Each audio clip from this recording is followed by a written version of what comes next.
Yes. the actual experience. I don't understand how that's possible if we're already so far away from that experience. How does that take us even further? Well, you bring me on to the next comment.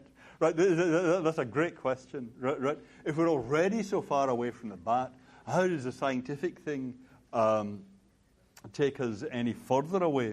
Well, the thing is, if you're looking after bats, you can have some schematic understanding of what's going on with the bat.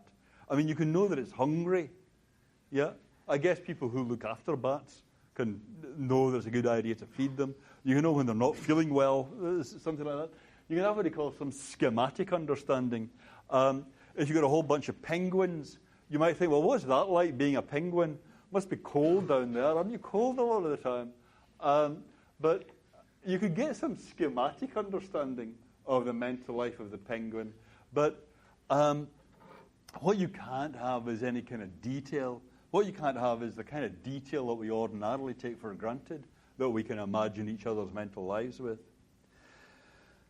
Now, the thing is, that means there are a lot of limits on what we can know about our world.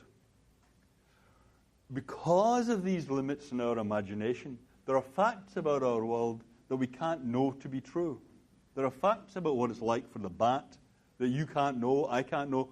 No human will ever know those facts. We can't even understand what they are. You couldn't even be told them by God or anyone what those facts are. They are just forever beyond us. But at the same time, it is entirely possible to pull a bat apart cell by cell. I mean, people already have pulled apart the brain of the sea slug and mapped completely every connection between the neurons in the sea slug brain. There's a complete computational understanding of the sea slug brain. In principle, you could have a complete computational understanding of the bat brain. Pull it apart cell by cell. Why not? You can have a complete physical understanding of it. Will that tell you anything about what it's like to be a bat? Will that tell you anything about the thing's mental life? Well, it obviously won't tell you the first thing. It wouldn't even tell you when it's hungry. That's what I mean. The scientific understanding takes you further away in the sense that it means you don't know the first thing about this creature's mental life. The scientific understanding can be complete. You can have done the whole thing. There's just nothing left to do scientifically in understanding the bat as a physical organism and still know absolutely zero about its mental life. Because its mental life is how it is from that point of view. And the science is objective. It's not from any point of view. Yep. Well, Lisa, I think Can you do that loud? Yeah. I think I understood the point that you're saying. Yeah. Nothing of a subjective experience can be represented by any sort of physical reduction or any sort of scientific Right. explanation, right? But would you still hold that opinion if those formulas or let's say explanations could reproduce the event, right? So imagine a sci-fi film like Yep. Star Trek, right? Sure. Spock can touch another person's brain and fully experience their past, their present, and know everything about what it's like to feel, Right. So if you could create such a device, Yes. that's explained by the laws of physics, that allows you to feel what another person Yes. feels, would you then still maintain the thesis that the physical form tells you nothing about the subjective experience?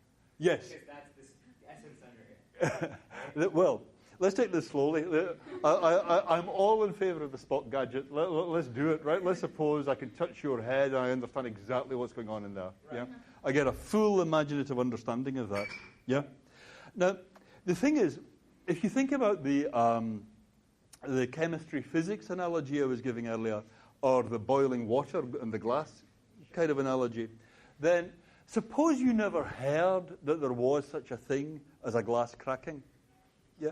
Or suppose you never heard that there was such a thing as two elements combining. if you found out the basic physical laws, if you got the basic physics of the situation, then you could just read off from that. Hey, look, we get all the molecules whirling about faster and faster. We put that in my glass. It's just kind of obvious. The thing is going to crack. You could read that off from the physics. Yeah, you don't need to know about that stuff in advance. Yeah. So similarly, if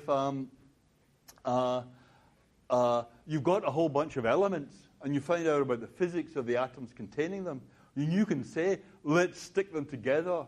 I bet you they'll combine in these proportions. Yeah? I mean, presumably that's what happened with the atom bomb. For example, they said, look at the basic physics of the situation. I bet you if you do this, there'll be a hell of a bang. You see what I mean? Yeah, you can just read off from the physics what's going to happen. Now, the cheat about your gadget, yeah, is that you said, in virtue of the physical laws, you get the imaginative understanding. Yeah? Right. Now, the thing is... Imagine that there was such a... Right, that's right. Now, look, my point about the sea slug or the human brain is, I write down all the physical facts about the sea slug brain, yeah? And you just look at those facts, and you try and read off from that. What's it like being a sea slug? What's the mental life of the sea slug like? And my point is, you can't do that. You could do it with physics and the cracking of the glass. You could do it with physics and the combining of the elements. You could not do it with the computational structure of the sea slug brain or the bat brain and pain or any other bat or what it's like to have bat sonar. You just could not do that. Now, the cheat about your gadget is you say, I agree you can't do that, right? I agree there is that basic asymmetry between the case of the mind in the physics and the case of the chemistry and the physics. You're agreeing there is that asymmetry. But you're saying, suppose I've got a gadget here, and it does it, right? Well, the trick in what you're saying is, how is the gadget doing it? That's the puzzling thing. What the hell is it doing? Is it doing some kind of computation? If it's just doing some kind of computation from what's going on down here to what's going on up here in the mind, then you or I should be able to hand simulate that. We should be able to work through that and understand how that is being done. But that's the whole point about the bat. We already agree that you're not going to be able to imagine what it's like in there, even though you've got all the physical information about the bat. And then you're told, but I've got a gadget that does it. I put my gadget in a bat, and I know what it's like to be a bat. Well, you can postulate the gadget, yeah, but all you've done is create a mystery. It's like saying, well, God told me. God could tell you. Well, okay, but what we really need to do, it's not really so much that, it's not that I wish to radiate skepticism about poor old God. It's that the thing about the chemistry and the physics is, in the case of the physics, in that case, you didn't need God. You didn't need the gadget. You could just do it direct. You could just read off. If I get all these molecules spinning around, I'm going to get a glass cracking. Yeah? You didn't need God to tell you that. You could just figure it out. You couldn't just figure this out. You needed your gadget. You needed something kind of supernatural where you don't really understand how it's working to get you that difference. Yeah? That's why I say it's kind of a cheat. Because you postulate the gadget. I'm all for the gadget. Maybe the gadget exists, right? But the question is, how is that working? We have no idea how that is working. Yep. Taking that experiment down a notch, the thesis that you have about how if we focus too much on the physical laws, we lose sight of the real nature of the situation. What I think is, say, for example, the physical law that anchors in the amygdala, if we were to put a bat through a social situation. Put a bat in a social situation. Uh-huh. Yeah, fair enough. Yeah, yes. Interact with another bat. Yeah. And then in a controlled experiment and see what makes her amygdala stimulated, then Yes. it would be more better to understand just what type of emotion that they feel under certain stimuli. Because I doubt that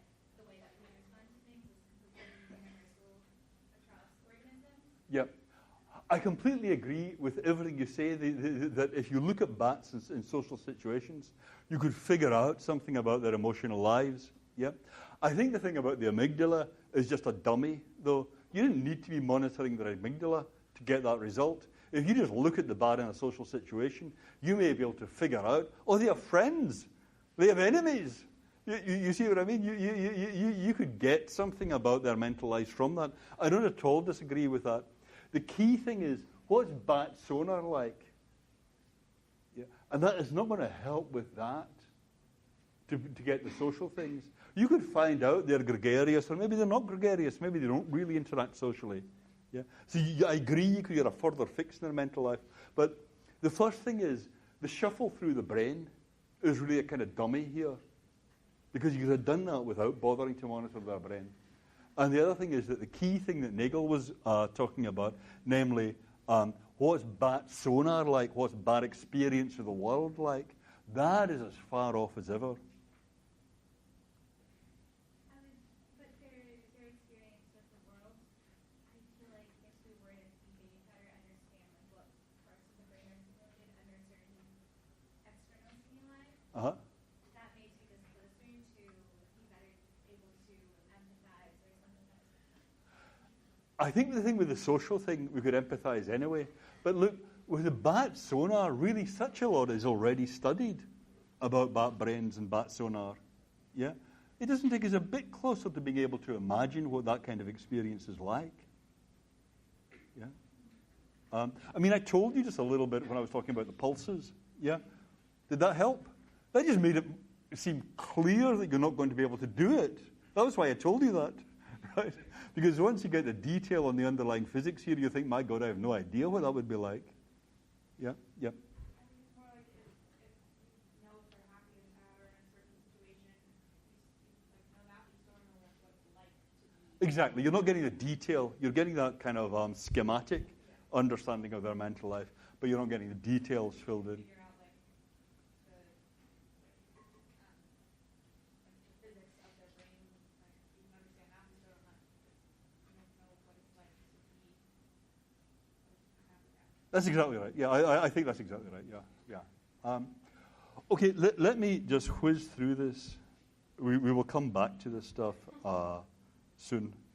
I just want to finish with some remarks about the difficulty then of thinking in terms of a scientific study of the mind. I mean, people often say we have to study consciousness scientifically. And there's a kind of gee whiz element to that.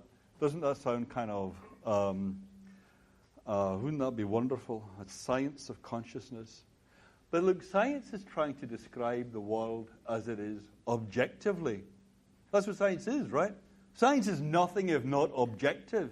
That is the whole point of science. There's a world out there. You have your own point of view in that world. But what scientists are doing the whole time is trying to abstract from any particular point of view in the world and trying to get what's going on out there independent of any point of view. That's what science is. That's what they do in physics. They're trying to describe what's there independently of anyone's point of view on it. But remember that remark of Nagel's, every subjective phenomenon, every phenomenon of the mind, every phenomenon of consciousness,